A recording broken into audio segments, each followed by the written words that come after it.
Well, Trump's like, I mean, he won. I think he said on Rogan he won 32 consecutive club championships. No way, Donnie. Yeah. Here, let me look it up. That's bullshit. He did not.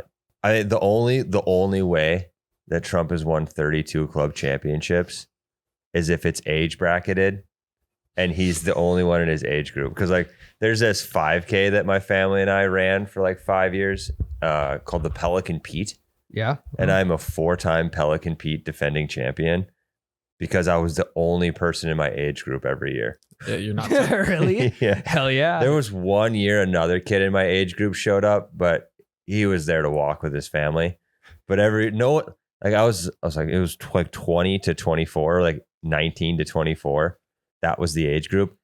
And it was a Saturday or Sunday morning. There's no 20-year-old showing up to a 5K not dangerously hungover. So I was a 4-time back-to-back champion. Yeah. You're not lying when you tell people that either. Yeah, I have the medals. Most people aren't going to ask for context clues either. Right. You're just going to be like, no. Yeah, man. You show up, you win. Yeah. I can't find the exact answer, but I feel like he said he's won like it was like 23 or 32 club championships. One of them he shot a 67, like one of the most recent. No, you didn't, Donald. And I think it had like the article and that score was expanded on like it would have like beat the score of every live golf player that weekend. So I mean, maybe he's playing Reds and club championships. Sometimes you get mulligans and whatnot. Maybe. I mean, you saw him in breaking 50 with DeChambeau. Yeah, he's not 67 good. He is good. Don't get me wrong. He's good. He's a stick, dude. But he's not 67 good. Yeah, you never know. But, and also like he's saving a lot of energy he drives on the greens with the golf cart. You know that? I mean, it's his own course. He can do whatever he wants. He can do whatever the fuck he wants, I guess. Yeah, he's definitely conserving energy and also he's conserving his hips. Yes. He's got a lot more pop in his hips because he's not having to walk back and forth grabbing clubs, doing, he's chilling in the cart. So he's parking a foot from the hole. Club championships. The number is up for debate. I can't remember what it is, but anyway. So yeah, here we are. Gentlemen, we're here. The season, it's officially over. Like last weekend was like the soft ending to the season. Couple courses open till the end of the month. And now it's done. Things are closed up. R.I.P. dude. The red tapes across the door. It says do not enter. God, but you know what season doesn't end? Sim season. No. Oh. The season of safety, the feeling of safety with our presenting sponsor, Nicolay Law. That season ends. It's everlasting. 24/7, 365. Sometimes like every 3-4 years, 366. What does Russell say about the insurance companies? They should fear him. Fear the flannel. Fear the flannel. Fear him. Fear Nicolay name. Yeah. They do. Every time I've worn my Nicolay stuff around an insurance agent, they just start to shake uncontrollably. They start to shit themselves. You're like, oh God, I'll give you the lowest premium you want. Even I just got new home insurance. Yeah. I wore my Nicolay beanie. Mm-hmm. Insurance the Carhartt beanie. Yep, it's now $45 a month. That's not true. But low premium, low deductible. Hey, we'll just give you money. Yeah, no. We'll pay it for you. Yeah, no, it's obviously not that easy, but yes, he's an award-winning personal injury lawyer. If you guys are ever injured at work, he's going to be the guy to reach out to. You see the billboards all over the place. Mm-hmm. If you miss the beard, it's almost impossible to miss the beard, to be honest. It is. I mean, unless you're blind and you're driving. Correct. Which you shouldn't be doing. Correct. That's the only reason you should miss the billboards. Yeah. NicolayLaw.com. Any personal injury questions, anything you got to cover with our boy Russell Nicolay, give him a call, hit the website. He's going to take care of you. Yeah. But real golf season, dead and gone. I thought maybe there was a chance I would get out last weekend. There just wasn't. No, same. Went pheasant hunting Saturday. Ended up, our first walk was at like 8 a.m. by the time we got out to our spot. And I think we wrapped things up at about 2. Okay. and I was Shot. exhausted. Yeah. How many birds you get? Oh no. That face is either he got 0 birds or 100 birds. I came back with as many shells as I left with. Oh. It's been tough goings in the t-shirt guy pickup out pheasant on. What's going on? You didn't get drawn for a deer tag? There's no birds flying. Didn't get drawn for a turkey tag. Didn't get drawn for a deer tag. I haven't shot a pheasant in like a wild pheasant. I went to the game farm last year with Miles. Oh yeah. I haven't shot a wild pheasant in the last 5 outings. Jesus. And I don't even care about that really. What I care about is that I keep letting my dog down. It's like she goes out and busts ass for 4 to 5 hours and just runs herself to E, and we got nothing to show for She's it. like, where are the birds? Yes. What am I sniffing again? Yeah. Am I supposed to be sniffing something other than pheasant scent? Because she's smelling the scent. There's just nothing there. So Where are the birds? It's a great question. What happened Tyler. to them? And it's the classic, like, every time we would get done with a walk, me and my buddy would look at each other. We'd be like, God, how is there not anything in there? Like, this is a prime spot. Cut cornfield around the whole little CRP / cattail little draw ravine, whatever. How is there nothing in there? Where are these things? I don't know. So that's my goal now. If anyone has a beat on some birds, hit Ryan up. Southeastern North Dakota, preferably. I mean, I think at this point, beggars can't be choosers. If you got to drive a couple hours, will you? I mean, I drove an hour and a half last week. There you go. I mean, I think if there's somewhere there are birds within a 3-hour radius. Yeah, I would probably consider it. I'd probably highly consider it. Southeastern to south central North Dakota, maybe just straight central. What if they said north? I mean, it's the same distance. It's just a different direction. I know. I also like to just, yeah. You got some beat on some birds. Give me a shout. If you care about dogs like I do, and like Tyler does occasionally. Okay. You understand the pain that I'm feeling when it comes to getting out and rewarding her for all the hard work. So we'll leave it at that. It's hunting season now. I'm not out trying to shoot a personal record on the course. I'm just out to shoot a personal record in the field. You're trying to shoot a single bird. Last weekend. First off, it started as like, it'd be great to maybe shoot a one man limit with 2 guys. Mm-hmm. And then it went down to like, it'd be great to just get each dog 1 bird. And then as we got into it, it's like, we just need 1 bird. It would be really great to even see a crow right now. Yeah. And then at the very end, we're like, it would be great to just kick one up. Yeah. Whether it's a hen or a rooster, like, let's just kick one up so that we know that these things aren't extinct, which I know they're not. So that's where I'm at. That's where I'm at in life right now. I am bound and determined to get my dog a rooster in the next 2 months. Good. Well, I hope it happens. Me too. I hope it happens. Me too, because I'm feeling bad. That's enough of you and me, I think. We pitched it last week. I've been excited for it. I've been looking forward to this for 7 days straight. Every night I lay up thinking about what today could all be, what could it entail. And this morning I woke up giddy with anticipation for the Noah episode. Let's go. He claps for himself. I'm excited. That's a great sign. He's giving himself his own applause. Yeah. What do you got for us? I don't know. I'm you were in the surprised driver's seat. I'm surprised you put me in the driver's seat. And hey, It definitely wasn't because I didn't want to come up with anything for this episode. Oh, okay. Hey, Yeah, this I is thought episode not. 214. Sure is. So let's just say, conservatively, 214 hours of conversation on the topic of golf. Mm-hmm. I'm interested to see what you got for us. Yeah. And We've talked about a lot, Noah. See, for me, it's hard to track back to things that you guys talked about in the first 100 episodes. I'll bring something up and think it's a great idea, and one of you guys will be like, "Yeah, we talked about that 2 years ago." Well, And so you didn't listen to every episode this week? no, I didn't do my homework. Shit, no, I understand. Yeah. Off to a slow start on no week. I hear you guys enough around the office. Well, let's just say if you do good enough today, Noah, it could be Noah week next week. I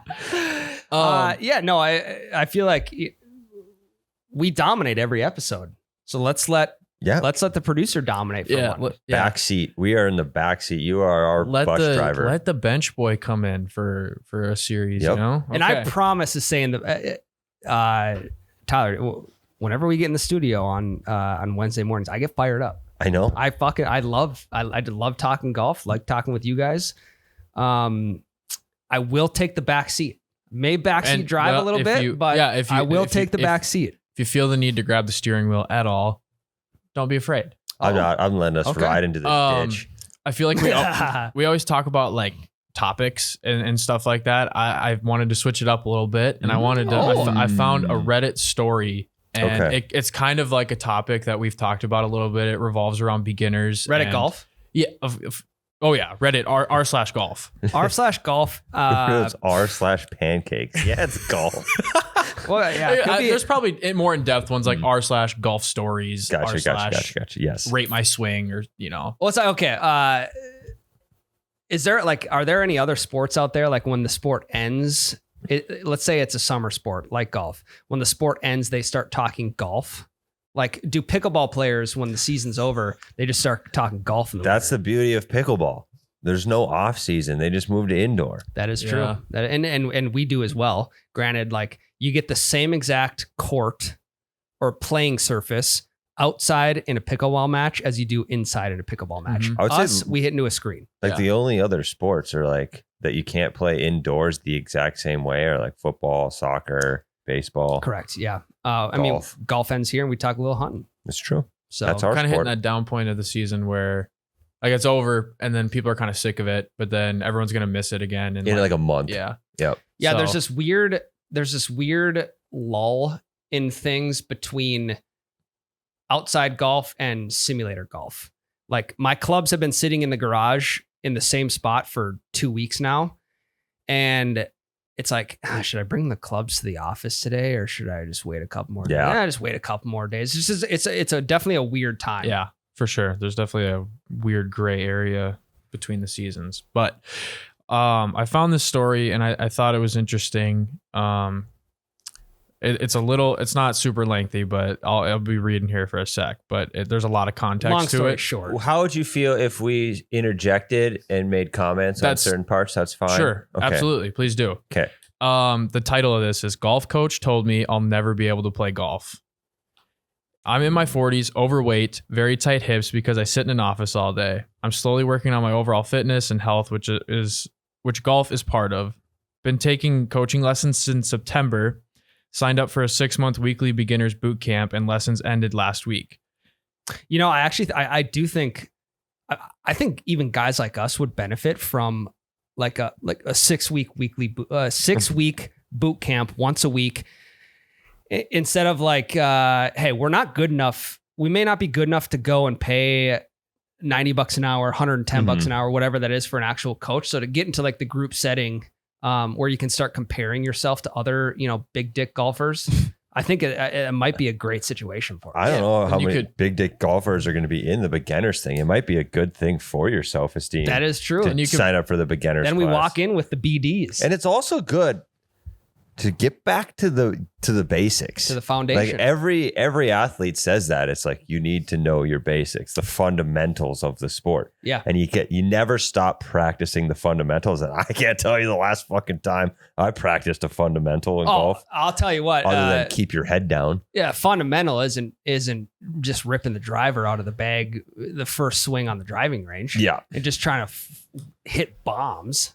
It's not part of the fundamentals, but it's part of the fun of golf. You got to find the right middle ground between like fundamentals and like just not overthinking it. Because sometimes you start thinking about fundamentals and you will ruin for sure an entire round. That's a good point. Yes. Okay. So anyway, boot camp boy. He says, I have a difficult time hitting clubs and achieving loft because my hips don't want to rotate. The coach, who is PGA certified, basically said, I'll never be able to play this game and said that golf is an athletic sport and you don't have athleticism, you'll never be able to play.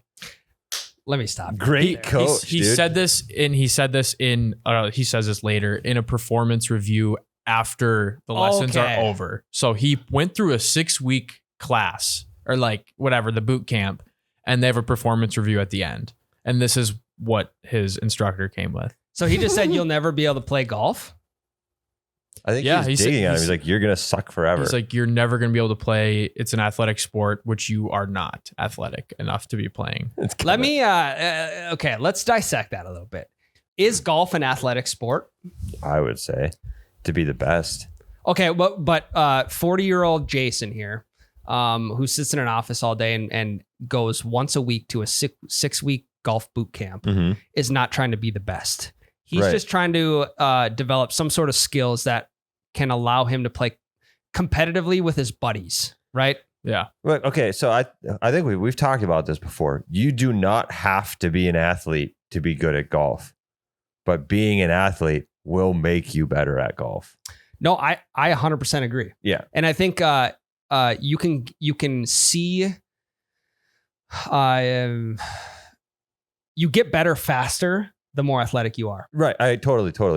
And if you're not an athlete, Matt Fitzpatrick, you got to grind your Shane Lowry. Yeah, you got to grind your ass off, but they're both very good. I agree. But I think it came way more naturally to a guy like, I don't know, who's a freak athlete. I'd say DeChambeau's probably a freak athlete. I'm sure it came a little more naturally to him than it did Matt Fitzpatrick. Yeah. Little dweeb. Okay, think about this for a second. Still not a fan. I'm thinking back to college because I went to a small college, 1,200 kids. And so you pretty much knew what team people played on. You'd see them out in the wild. And the golfers, they just looked like the most unathletic people on campus. Right. Yep. You know? Okay, let me use one person. Relative to the other sports. Let me use one guy I know as an example of the athletes they catch on faster. Okay. So in college, I played D3 football. I know that's not anything special, but one of the players on the team was special. He ended up playing in the NFL, right? So obviously you have to be a good athlete to make it to the NFL. We played in the college golf scramble. He has picked up a club maybe 6-7 times in his life. First couple holes were atrocious. By 18, we used his drive the last 6 holes. Okay. So like he picked it up so fucking fast because he's got the body control. Like you just give him a couple pointers and he's good to go. Yeah. Yeah. And maybe it might have just been his day, but I think you just have more of your days, the bigger, the better of an athlete you are just overall. Yep. But yeah. I don't know. Like our golfer. Okay. So this coach is wrong, in my opinion. This guy can become a golfer, but being an athlete would surely help him do it faster. And let me, I should have prefaced it with this. Some of the least athletic people that I've played sports with are baseball players, pitchers specifically. Now, I was a pitcher myself. I would say I was on the more athletic side of the pitchers because I played position. I played a position my entire life until I got to college. I wish I wish I had video of some of the pitchers on our college team. They were great pitchers, but holy shit, were they unathletic. Couldn't walk and chew gum at the same time. When they'd run it would look like they had never ran before in their life. Like it's just running. It's heel to toe. Just do it. Just do it normal. Just do it normal. Yeah. I'm like, how unathletic can somebody be? Granted, hey, like the stamina as a pitcher. Okay, it's whatever. Okay, but yeah, it's baseball players are not. I should say pitchers are not really that athletic either. You better be careful here. Why you say that? I feel like there's just going to be some people are not going to be happy about that. I was a pitcher, and you were a pitcher and a baseball Correct. player. So yeah, you do have the right to say that. I feel like. So there's like my 2 cents on it is like I feel like if you're a non-athlete, you kind of have to play into your strengths. So putting, that is what athletic bone do you have to have in your body to be able to putt? Yeah, you don't need loose hips to putt. Absolutely not. You kind of have to have a little bit of touch. Right. Yeah. I mean, but Which like that's learned. I don't agree. think that's athletic. I agree. athleticism. that's like more like hand-eye Yeah. coordination Yeah. and experience. Tempo. Yeah. And then like to another point, there's 75-year-old dudes out there that play into their strengths, right? So they might have been athletic back in the day, but there's not a lot of athletic 75-year-olds out there, but they play into their strengths. They'll hit their 120-yard drives, 150-yard drives. They'll pull out the hybrid, roll it up to the green, Yep. and they'll beat you playing slow. Chip and putt. And par. I just think that there's ways for anybody, like it doesn't have to be the traditional way of like tee off 300 yards. Grab your pitching wedge you can hit your pitching wedge, 180 yards. It's like, no, I know people that are like that would be like, oh, pitching wedge, pulling it out. It's Miles, like, relax, man. Yeah, 195-yard P wedge. I feel like there's Like, a lot of what? ways that It's you not can right. that you can play the game, and No, you're 100% correct, Noah. This coach is kind of a fucker. yeah, he kind of ends it just by saying that like he's been feeling pretty dejected about it. He doesn't like that type of stuff doesn't usually bother him, and at no point was this like statement brought up during the lessons. So the coach was happy to keep taking his money every week. Oh yeah. Right. Said for me it was a fun activity, adding to my life, just to get out of the house/office. I'm firmly a camp of the weekend golfer. Curious what your thoughts are. Should I stop and move on, or just find another coach? And there's a lot of like positive responses in there, Good. which is good because I know sometimes. I mean, What's the first comment? It is. I bet it's I something. I screenshotted it. I bet you it's along the lines of, bro, fuck your coach. Stick Yeah. with it. There's gotta be someone in there that was like, yeah, you probably should just quit. Well, and again, that's the But guy who walks around with it. That guy got downvoted to oblivion. For He's sure. not anywhere near the top. And he's the one carrying a tape measure in his Okay. pocket. It's probably the coach. The first comment is very long, but I play with a couple 70-year-olds in my league that can't make a modern golf swing. Those guys shuffle rather than walking and have little flexibility. Basically bunt the ball straight down the fairway 150 yards at a time and rarely miss a putt inside 10 feet. They kick my ass regularly. Boom. Right. That same shit. It's Grandpa Dave model. Yeah, for When- sure. When we've been talking about that since the beginning of the podcast, like, and it's exactly what Noah just described. You can change your game to fit for you. For this guy, I mean, I highly doubt this random Reddit poster is listening to our podcast. But if it's the hip mobility that's the issue for this guy, boy, do I have a YouTube video for you. And it is right on the Drop it on fucking us. nose. How long is it, Tyler? 12 minutes? Maybe I think it's 14 and 37 seconds, Okay. something like that. Yoga for golfers, my dude. Yoga with Adrian. Yep. Yoga video title: Yoga for golfers.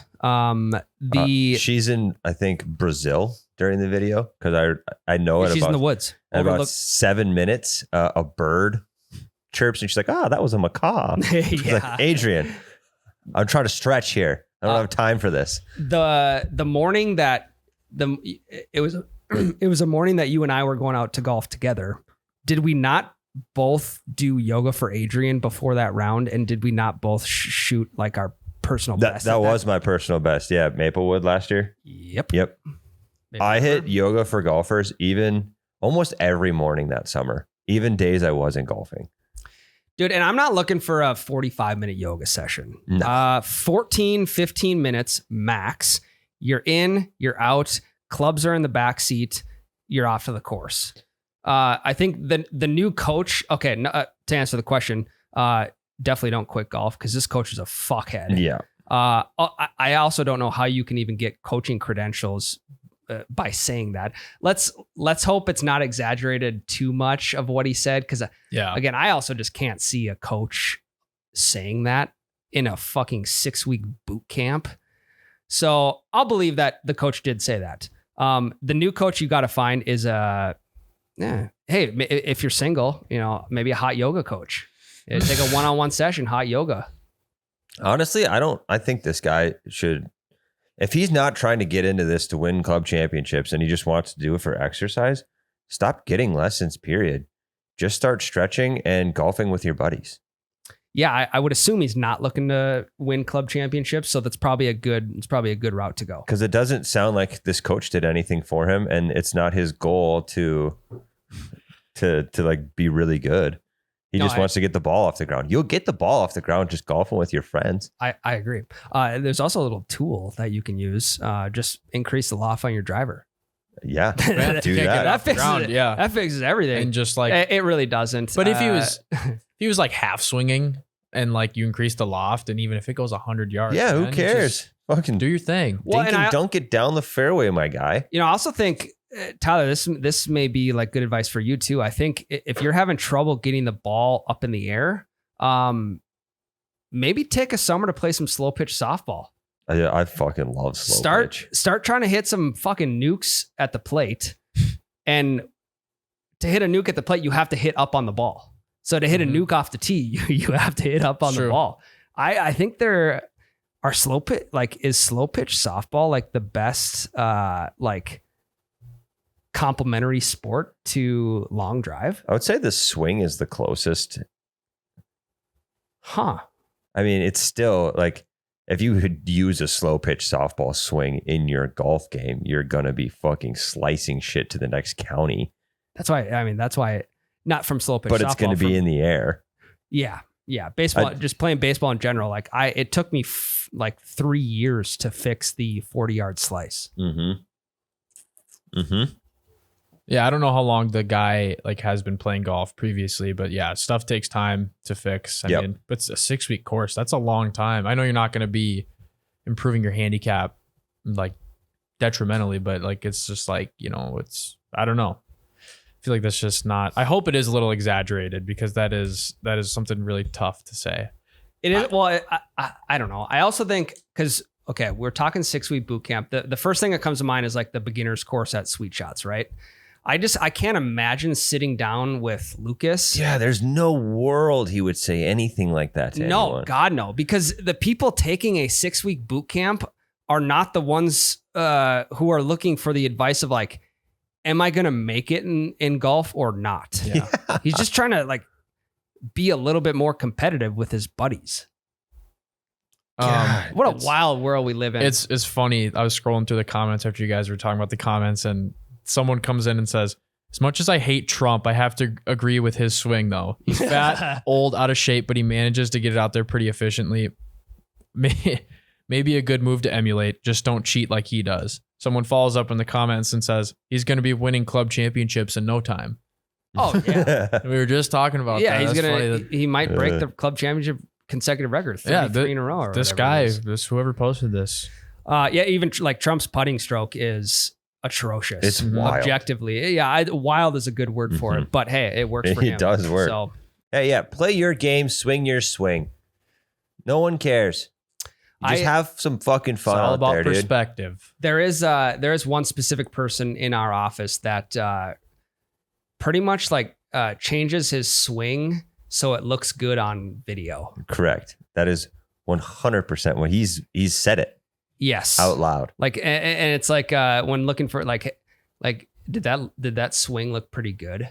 It's like, who cares? You shanked it. Yeah. Hey, let's erase that question and let me ask you. Did the ball do what you wanted it to do? Because it doesn't matter what your swing looks like. Like my swing, there are days my swing feels really good, and then like if we're filming a video that day, I look at it, I'm like, you look like you are dog shit. You know who has a pretty good looking swing but isn't that good? Who? Jake. Yeah, yeah. Jake's swing looks very fluid, very smooth. But I mean, and he's not a bad golfer by any means. But he's not that good. Correct. Yeah, Jake will shoot 100. Yep. Yeah, 90 to 100. He's always in there. I would say we're very similar. I think Jake was actually better than me this summer. Jake's practice swings are very misleading because it looks like he looks really good in his practice swing. Yes. And I mean, what that boils down to is like, it does not matter what your swing looks like. As long as the ball is going as far as you want it to and is doing what you want it to, then I think that's just a great spot to be in. For sure. So, again, we've said it once, we've said it a million times, buddy. Your score doesn't matter. get out there with your pals. If you're worried about your hip flexion, do some yoga, do some stretches. That'll help you in your everyday life too. If you're sitting in your desk forever, just get out there, man. Have fun. Find the right group. That's way more important than the right coach. I agree. Find the right group. Coach isn't the one that's going to be out there golfing with you. Yep. And also, if this story's true, fuck your coach, dude. Tell everyone you know not to go to that asshole. Yeah, name drop. Can we, What an idiot, I would love too. to get a name drop. The coach. Location, name. Why would you say that? All you needed, what he should have done. He's a bad coach. Two, he's a bad businessman. At the end of that, you should say, I really think you could use this again. For sure. Like, why would you always be close? This is a repeat customer. Yeah. If you really think this guy can never golf, like, why wouldn't you want him to just keep doing lessons so he can maybe get there? Wow. Buddy must have just been having a bad day. Yeah, he took it out on this I'm short guy. on time. You suck. Get out of here. Like, Who I don't knows? know what else could, like, the situation could have been. I feel like none of us are coaches, and we just gave 3-4 different things that this guy could do. All right. And how many people in Reddit just helped him more than that coach did? There's hundreds of comments. Right. So We're also not even talking about like the physical sport of the game. We're talking about the mental sport of the game. And degrading, I think, is like an understatement of the comments that this coach made to his student. Right. Like, this guy is, I mean, if you have to go to r/golf to get a little reassurance on like, hey, this guy probably shouldn't have said that, that means that he's probably mentally not stable. No, on it's the golf fucking with his course. head. Why wouldn't it? Wouldn't it fuck? If you finished a lesson with Lucas and he's like, you're never going to get better. How would you feel? For sure. Yeah. And being a golf coach too, I'm assuming a lot of business is drummed up from referrals. Right. So like, let's say you had a real estate agent that was like, you're never going to be able to afford a house.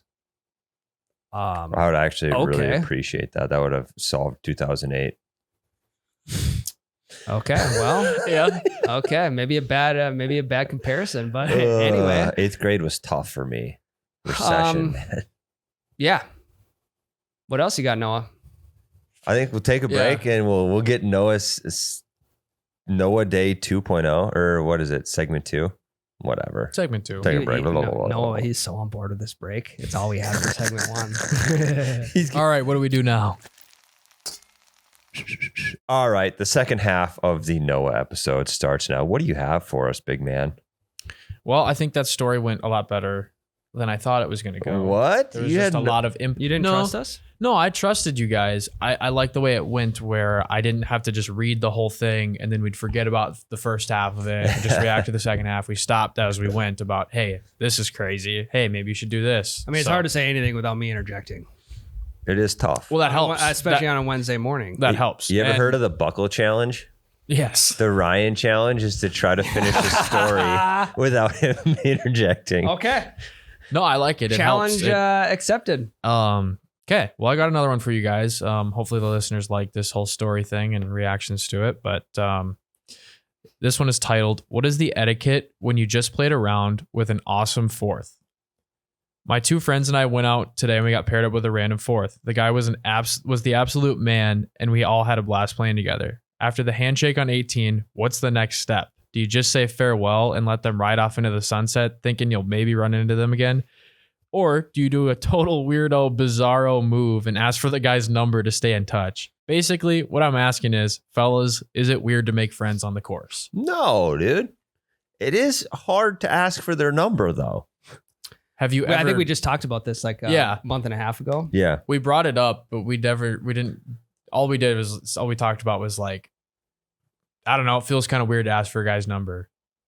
I mean, it is. It's hard, but only if you already have a group established. Like this random dude, you're not going to let him replace somebody in your core group. But if you... Sounds like a great guy, though. He does. But I also I'm not going to use my one time golfing with this dude as a reason to get rid of one of my best friends. What if, what if you're going down your list of spot fillers in you book a foursome, you got nobody currently. You start throwing out texts, nobody can go. Right. But hey, God, this guy told me he could golf every Saturday morning and I forgot to get his number. Right. So I think the move is, so you don't just be like, hey, dude, can I have your number? It was really fun golfing with you. You do something like, hey, I'm golfing next weekend. We got a spot. You want in? Even if you don't. Yeah. You got to set plans ahead of And time. so then it's not, you're not asking for his number. You're asking to golf with him.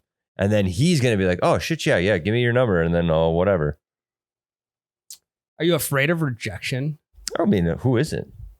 That's what. Yeah, good point. I mean, but I feel like I've really, I don't. It's been, let's see, the last time I asked for a girl's number was 8th grade. Junior year of high school. Is that when you met Who's your my wife? now wife? So you've never gotten another girl's number since? I mean, probably in like a business setting, yes. But I would assume rejection from a girl is probably worse than rejection from a guy. I also, if another guy that you just had a blast with rejects you when you ask for their number, probably tells me that guy didn't have that great of a Okay, time. yeah. So the whole fear of rejection thing, like, yeah, I never want to be rejected, but the way I live my life, and my wife hates this because I hit her with this all the time. It's like, what is Not physically hit her, but yeah, you I hit her with this phrase, with this verbally. life lesson all the time. What's the worst thing that can happen? They say no, and you're in the exact same spot you're in now. That is true. That is very true. There's literally nothing bad that can happen from you trying to get this guy's number and golfing with him again. Well, I feel like if you didn't, it sounds like you felt the vibe out pretty good. It sounds like a great guy. And it sounds like it was a group consensus that this guy was great. Yes. Like it wasn't just you that thought he was awesome. The rest of your buddies did too. Yes. And I think you could go down this route too. I think obviously if the vibe was good, which it sounds like it was, rounds over, shake hands. Hey, you guys got time to go into the clubhouse for a quick beer or two? Mm-hmm. Yeah, we talked about it. I've done that one time. It didn't get the dude's numbers, but that's good. I don't need any more golf friends. Yeah, definitely. But there are guys out there that do. So I think if you can feel things out on a personal level better in the clubhouse after the round, Yeah. sipping on a beer, because then it's like, Because if it's not awkward at the bar after, correct. then you're good. Because like there could be guys where like they're a vibe on the course. You get to the bar in a different setting, they're weirdos. Yeah, you connect more on a personal level versus like just on a fun Saturday morning golf level. Mm-hmm. You may not want to get his number after you go have a couple beers in the clubhouse. Right. I honestly think the move is even if you don't have a tee time, tell him you do. And if he's interested, then you have to get each other's numbers. For sure. It's just expected at that point. Yeah. Like, hey, dude, we're golfing again next week, and we got a room for another one if you want in. And he'll either say yes or no. And even if he says no, he'll be like, but maybe next time, let me get your number. Yeah. Good to just have the number. Yeah. Yep. Just in You know, and case. maybe in like 4 or 5 years, you're like, scrolling through contact lists and like, why the fuck do I have this person's number? I do. That happens to me all the time. Dude, I have so many random people's numbers from when I worked at the news. Yes. And it'd just be like, Kim, North Dakota School for the Blind. I'd be like, oh, I guess I interviewed her at some point in my life. It's been 5 years since I ever had to call Kim, and I only called her once. Yep. Don't need this contact anymore. So yeah, I think it's good to have. It's also like, it's never a bad thing to just keep adding to the list. Add to Right. the list of guys who potentially could get out and golf. Yeah, I think I just don't do it because I like golfing alone so much and I have my group of people. Now, here's the thing. Because the guy was alone joining your group of three, I think it's kind of just set in stone that he's probably more often than not looking for people to golf with. Mm-hmm. Now, if it's you and your buddy and this guy and a buddy of his, or let's just say a buddy of his, it's definitely way more awkward to ask just for that guy's number and not the other Oh, guy. yeah. This guy's a fucking beauty and the other guy's kind of just a D-bag. And it's almost like, hey man, you were a super good time, but your friend was kind of a buzzkill. Like, do you want to come out golfing with us because we're a way better time than him? Oh, It's a weird situation. I take it back. I have gotten someone's number on the course. Okay. Joel from the losers bracket of the Pine to Palm last year. No shit. Absolute vibe. Great guy. Yep. got his number, went out for beers with him. He texted me again during the Pine and Palm this year. I was busy, so I couldn't go. And I wasn't going to play in it, but he just wanted to play casually. So, Yeah. But I couldn't make it. And Ron, we talked about this last time too. Ron from the Caddy Girls tournament in Myrtle Beach. Oh, yeah. So I have made friends. I've done this. It's super easy. You literally just ask them. Worst case scenario, they say no. Your life doesn't fucking change. For sure. It sounds like this guy didn't obviously get the number because he wrote up this whole post. There is also something poetic about letting him ride off into the sunset. It is, just yeah. remembering this guy in a let great them light. go out on the high note. Yeah. But like I've played with probably not as much as you guys maybe have, but I feel like you guys fill tee times.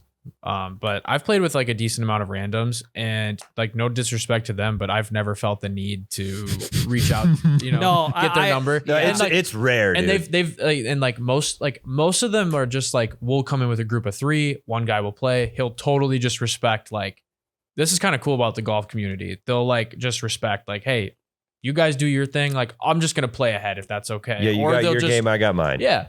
And like that gives and it takes, I guess. If you have a small group of golfers and you're looking to expand and that guy plays ahead, you're like, damn, like you seemed like he could have been a cool guy. But okay, that actually what you just said kind of brings up a good point. If you are a random joining, let's say a group of 2, group of 3, doesn't matter. If you are the random, and there's nobody really in front of you and you kind of just want to golf on your own, what's the best way to ask, or what's the best way to tell the other people in your group that, like, hey, I'm going to break off from the group and I'm going to go play ahead? Because here's the thing. When you do that, if you do it without saying anything, just kind of like you cut the cord and you just fucking go, there's the awkwardness of like, especially if they catch up to you. Especially if they catch up to box. you. Yeah, it's like they have to wait for you to tee off and leave, which, there's probably conversation going on in their card, but like, okay, I guess this guy doesn't want to fucking golf with us anymore.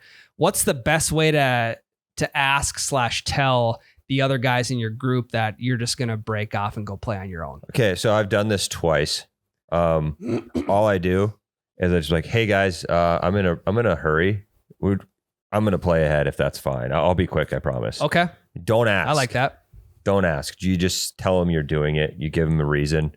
And both times they're just like, oh yeah, for sure, dude. We're going to play slow, whatever. Okay. What if they're like, yeah, because they don't want me there. Yeah. Especially if it's a group of 3 dudes, they would prefer if I went off alone. Yeah.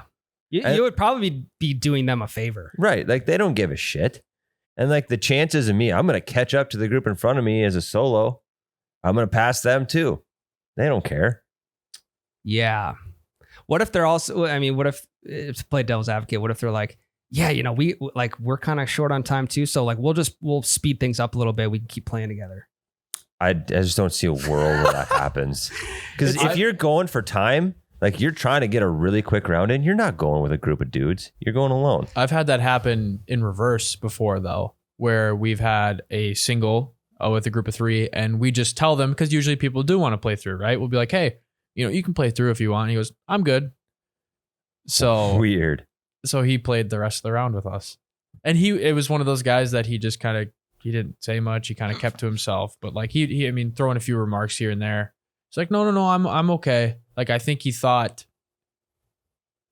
we were, I don't know. No, dude, like if you want to play through, like if you want to just go, just go. Like, hey, don't worry about like like you just keep saying that. Go play through us. If you just want to get out of here and like, hey man, disconnect from this group, just please go on ahead. Looks like hole 4, nobody's on it right now. Like you could just play right ahead. Like it's no big deal. Hey, my buddy just got stung by a bee and things might take a while for the EMTs to get here.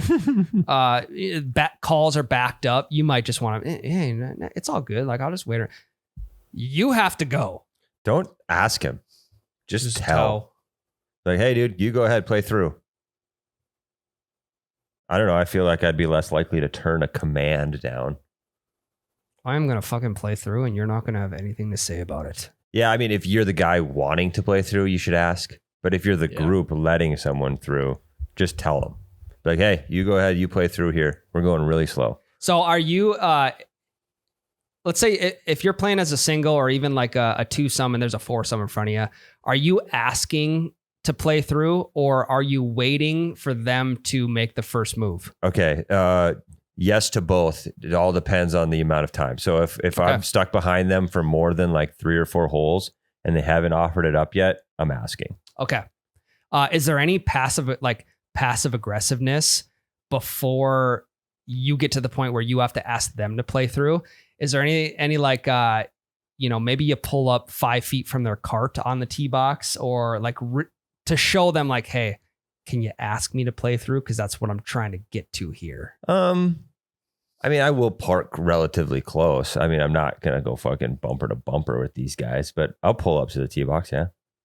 It's not, now that I never thought about it as a subliminal message, but now that's going to be in my head when I do it. Oh, I will definitely go the passive aggressive route before. I actually don't know if I've ever asked someone to play through, but I'll definitely throw out some passive aggressive, like body language keys for them to be like, okay, this guy really wants to play through. We should maybe ask him if he wants to go ahead. Yeah. And that is like parking a little bit extra closer to their cart.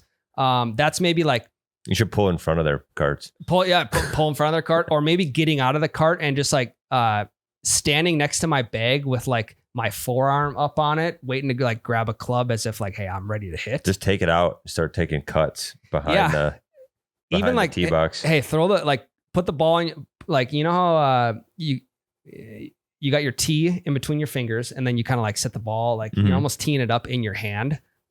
Have it ready, have it teed up in your hand, have a club in the other hand. And stand there behind them while they drive. Yeah, because then I think it makes people a little bit nervous and they're like, fuck, I don't want this guy pushing our ass. This guy's going to hit into us. Yeah.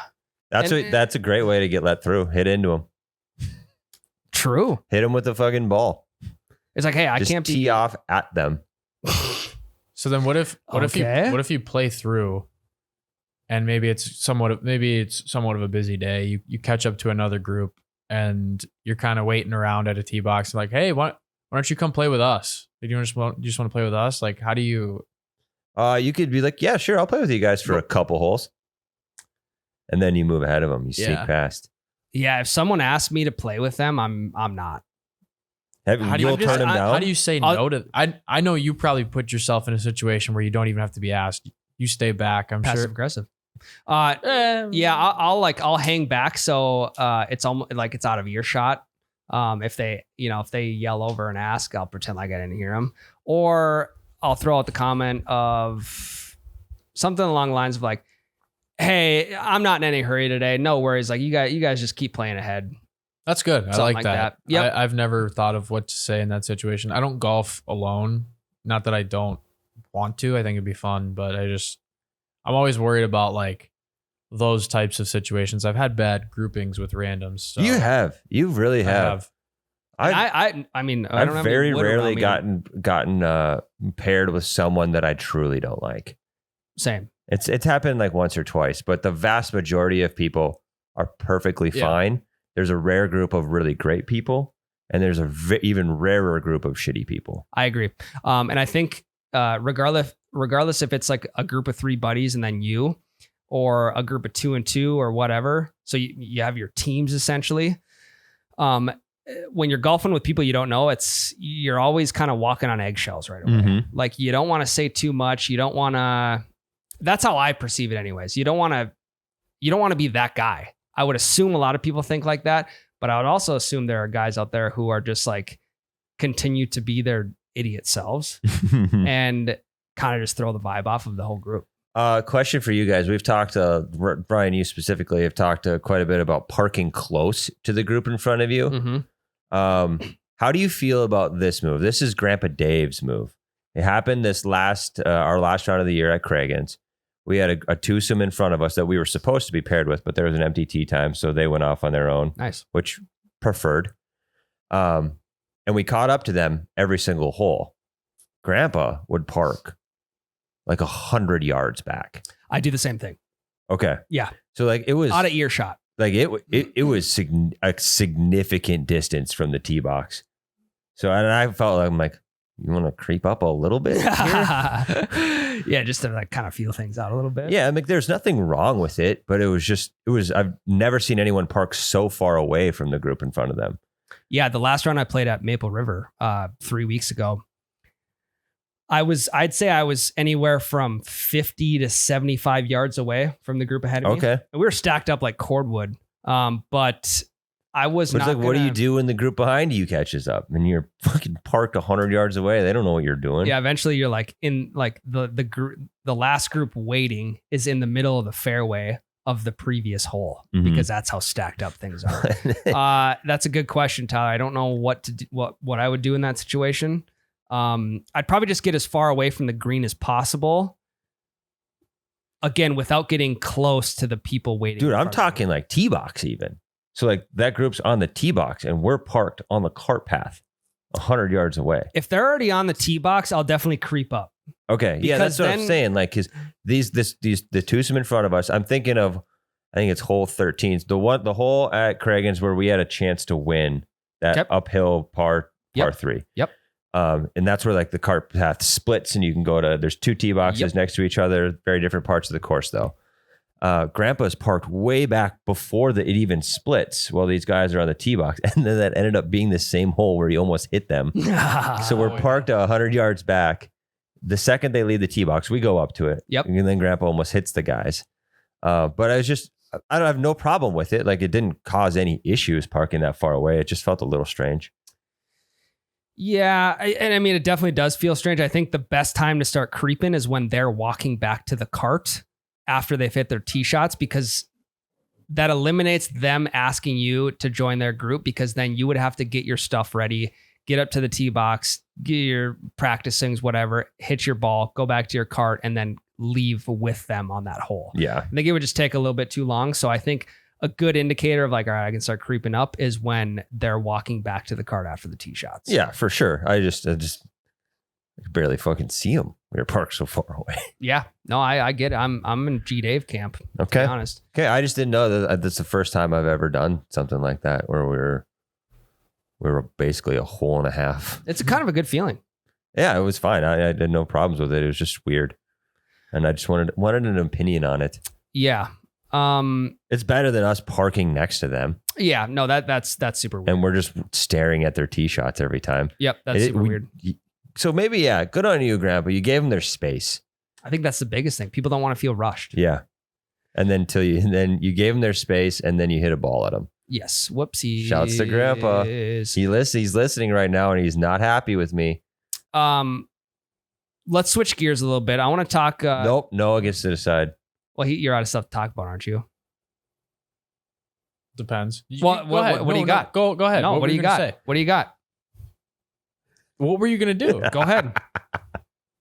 Oh. Diversion. See, he doesn't have anything. He's trying to put it on me. I thought he did. I thought he said he had 2 segments ready to go, Noah. No, I do. It kind of goes along with things that you guys have talked about before, like golf inventions a little bit. He's gerrymandering right now. I screenshotted a bunch of stuff. Hit us with it then. Hit us with it, my guy. I just found a little thread that I thought was interesting. This episode is not the Noah episode. This is the Reddit episode. Correct. It is the Reddit episode. Ryan, you agree? r/golf. What do you got? It's got a quit fucking filling. Quit filling time. What do you wish? Filibuster, not gerrymandering. What do you wish existed in golf but doesn't? And there's a lot of interesting comments that. Okay, give us a couple. One is someone says they wish there was a digital/AI caddy of some sort.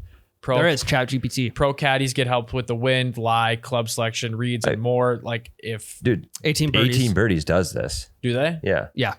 Dude just needs to download. Also 18 Birdies pay us. Dude just needs to download 18 We give you so much free ads. It's a great app. It's a great app. I'll continue to promote it for free, but pay us. Yeah, I'm also. I think I've taken the crown for the most friends on 18 Birdies. I think so, and I think I'm unwillingly in second place. Yeah, I think I have hit the 500 friends mark on 18 Birdies. Yeah, I don't know what I'm at, but I'm tired. You guys quit adding me on 18 I gotta start birdies. tweeting on there again. Since Twitter is no longer tweeting. I think 18 Birdies, any sort of like not like just comment interaction, it should be called tweeting. Give us some examples. So some are like products and some are like they wish like pricing was different and stuff like that. Someone says that they wish golf prices were the same like they were during COVID. So they're paying for like 60 to 80 bucks a round, and I'm sure it was probably half the price during COVID. I didn't golf during then. Someone responded with shrink the game.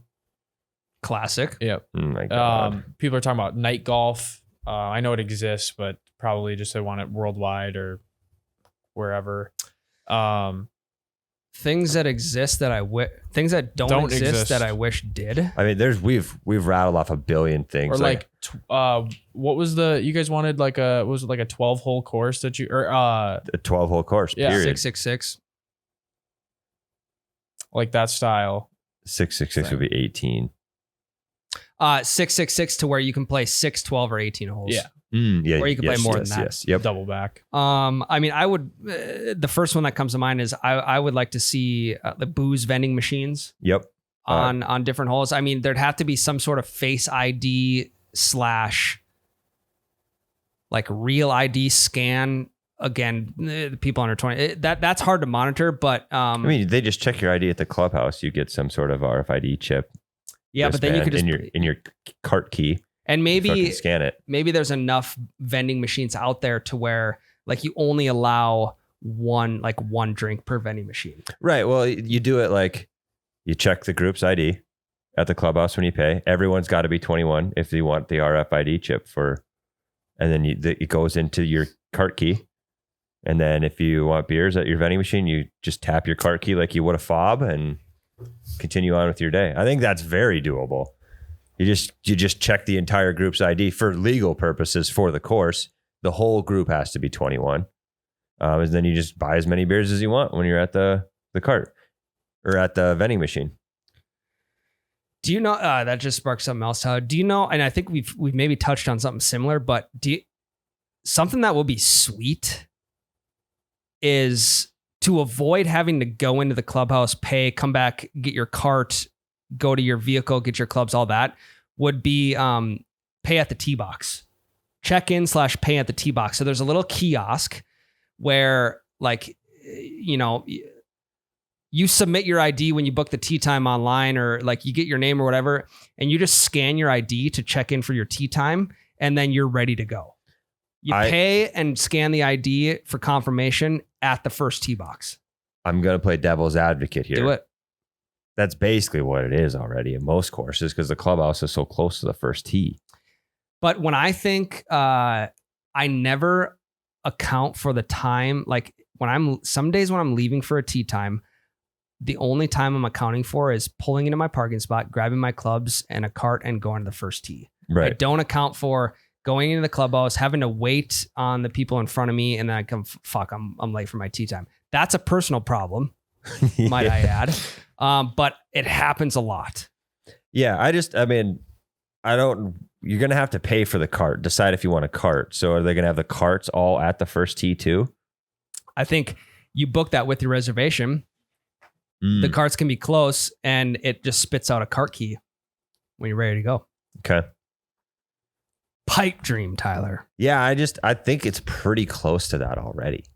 Absolute pipe dream. Like there's a handful of courses that I can think of right now where you do have to kind of hike a little bit to get to the first tee. But like think about Prairie Wood or Rose Creek, right? The first tee is right there. Big time. Yeah. No, you're right. You're right. This is just we can rehash all of our inventions. I want GPS golf balls. GPS, which do exist. I think Rick Shields did a video on them. I don't think they work.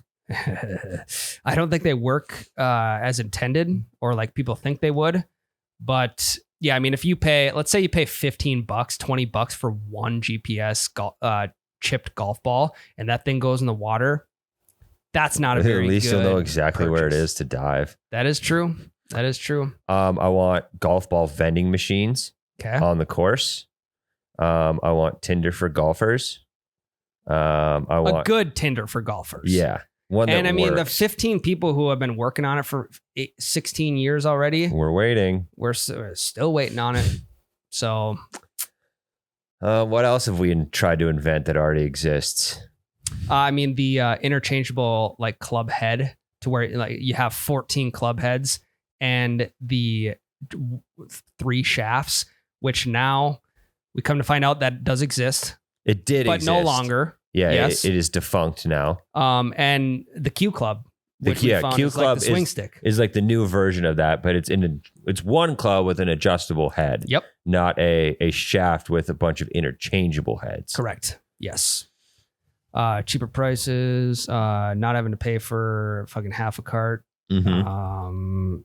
Cart prices. I think we've talked about this. I know you can order food at the clubhouse from the GPS screen, but I would like to flag the bev cart on the GPS screen. I'm sure you can at some courses. What's it take to put a hot dog roller on the bev cart? A shitload of insurance. Really? I would assume. I don't know. You so one person burns themselves on the hot dog roller and then fucks it for everyone else. Oh, what's it like? The same with the gas station. Yeah, I'm just that they could probably do that. You got fucking dogs bouncing around Or on the roller. Or in the back. you gotta tap your card to unlock it or what? I don't know. Either that or the bev cart girl serves you. Yeah. I feel like some bev carts have food, like the hot dogs in the Some. like aluminum cake, like the little baggie, like a concession that's stand true. situation. I'd love it. Like Miles's course, they have concession stands like every 6 holes that I you don't can get mind that. dogs at. I don't mind that. I think instead of having like a bev cart girl, you could do like, so you get your necessities on the first hole in the clubhouse, and then you set up like kind of like a kiosk on hole 4. Like Mhm. it's stationary. They stay in the same place. Then you get the turn at 9. You go back into the clubhouse, and then you set up another kiosk on hole. What would it be? Hole like somewhere in the middle of like 12 and 18. Boy, What? do I have news for you. Is that a thing? A lot of places. I've never seen that. Well, they have the snack, like Miles' course. We have a snack shack every 6 holes. Yep. So then there's beers Plus there. the clubhouse. Oh, is at the that turn. out at It's at Oxbow. yeah. And then also Leonard has that now. It's a pretty popular thing. That course in the Ozarks we played. Yep. Snack shacks where you I've can get beers and stuff. I've seen And them. it's the exact layout. You nailed it. Somebody thought of this, but like 15 years ago, but you fucking nailed it.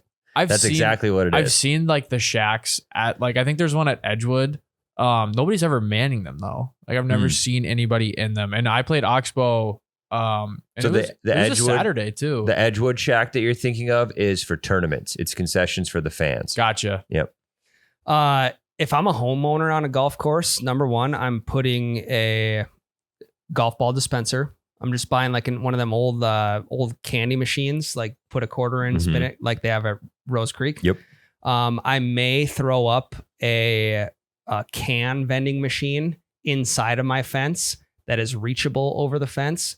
So I can sell pops, I can sell candy bars, I can sell whatever. Mhm. I mean, you want to talk about paying for the homeowner's insurance from the liability of living on a golf course. Right. You just throw vending machines up. Dude, your kids throw them out there with a lemonade stand. Boom. You're make so much fucking money Yeah. from drunk golfers that want to just, they only have 20s on them. Dude, if you That's the one rule I'm going to teach my kids whenever they do a lemonade stand. You don't have change, buddy. You don't have change. No No matter change. how many people are there, just tell them, hey, sorry, I don't have change. yeah, it's not like the typical like I don't have change for 100. Okay, I understand that. I don't have change for a 5. Right. You don't have change, period. That's actually a great move is kids that live on golf courses setting up lemonade stands or like cookie stands Okay. in your backyard on the course. Golf ball stands, dude. Golf ball- Every golf ball you collect in your yard, you wash that shit and you sell them to dudes on Saturday afternoons. Okay. So The number one entrepreneur in the city of Moorhead, were you with during this round? There was a kid with a bucket of golf Dude, balls we were sitting on the tee box. and at the Meadows. At the Meadows. Yeah, we were in a tournament. That was the Big Irv Scramble. Yes. Yeah, and I gave the dude like $30 for golf balls because he was a hell of a salesman. And he's like, hey, the Pro V1s and the Callaways are X amount per ball. They were $1.50 and everything else was $1. Yeah, and I think he had them separated in buckets. Mm-hmm. What a great business model for a kid. And so I'm buying a house and it's by Three Bears. Mm-hmm. Three Bears doesn't have balls in the clubhouse. Mm-hmm. I'm going to talk to Joe Barry, the owner of the course. He's not going to care if I go there with Grandpa Dave's giant cardboard box of golf balls and sell them to golfers on a Saturday. Hey, Joe, what's the tee time sitch looking like this weekend? Joe comes back at course is full. Perfect day to send the kids out. Yeah, for sure. You sling Ziploc baggies of golf balls for $5 a pop, 6 balls. Dude, what? I mean, You're what? raking it in. And talk about summer jobs. Like your 6-year-old could have a summer job selling golf balls to guys who absolutely need them, which is a majority of us. Yep. I mean, if there was a kid selling Pro V1s or Callaways at Mapleton for $2-3 a pop versus 5 or 6 at the store. Remember, I was down to like marathons and Slozingers. However you say it. And every other dog shit ball in my nitros, top flights, I would have bought an entire bag from this kid. Hell yeah. Number one, you're supporting the kid and you respect the hustle. Yes. Because I don't feel like young kids are doing enough stuff like that, like we used to do back in the day. Mm-hmm. Jump rope for heart, Tyler. You guys have that in school? Hell yeah. I lied my ass off. I remember going door to door just for like $1 here, $1 there, maybe a 5 here if I get lucky. Yep. Just trying to raise money to like win the free bike or whatever it is. Mm-hmm. And I don't feel like kids are doing that enough these days. We switched from jump rope from heart to hoops for heart. Okay. So I had to make free throws, and I'm a fucking wrestler. Yeah, you can't. So it's just like throws. I bricked like 55 shots, but I'm gonna write down that I made 40.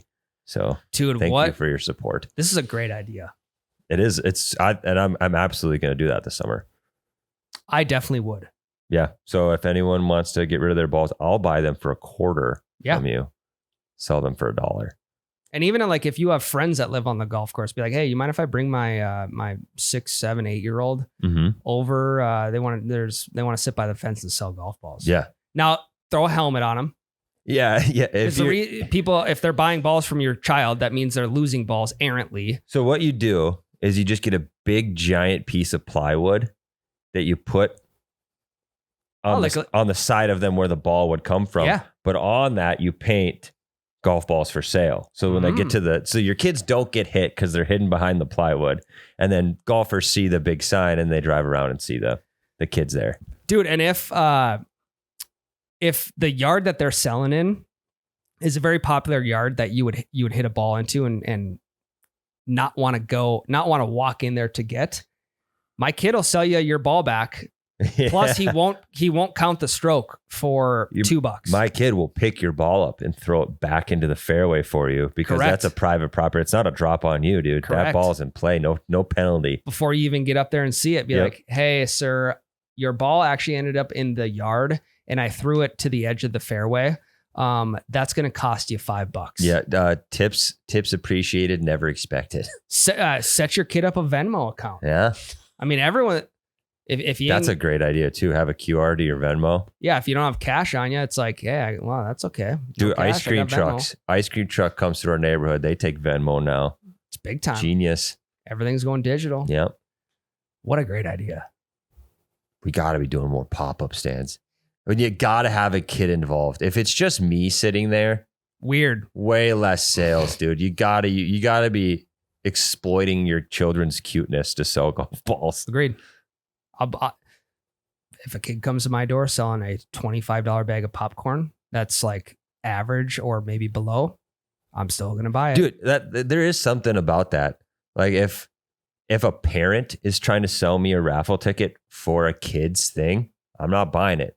But if really? Because I was thinking about that. I'll probably end up eventually you and I will start bringing that stuff into work to see if anyone wants one. I'll still buy one. Okay, yeah, maybe that. But if it's like door to door, yeah, I'm not buying it from the parent. Agreed. I'm buying it from the kid though every fucking time. Agreed.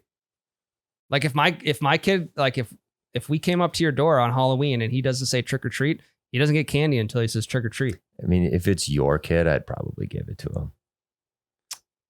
But he said trick or treat every time. Right. No, I'm It's just the saying practice. if I know the kid and Oh, he for comes sure. up and he's like, Yeah. "What's up, Tyler? Yeah, for sure. Here's your candy, pal." Okay. I think that's a good way to end things. I think so. Good job, Noah. Get your kids out. I tried. No, you did good. Thanks. Just do better. Okay. We'll You run did it, good. We'll run it back next week. I'm going to give you a B minus B because I don't want you to stop trying to be better. Don't be that golf instructor. Yeah, you know? I've been giving my grandma A minuses on her desserts for almost 30 years Really? so that she keeps making them, trying to make them better. A plus. Yeah. I'll give you a C plus. I'm never going to give her the A I'll take plus. But C's get degrees.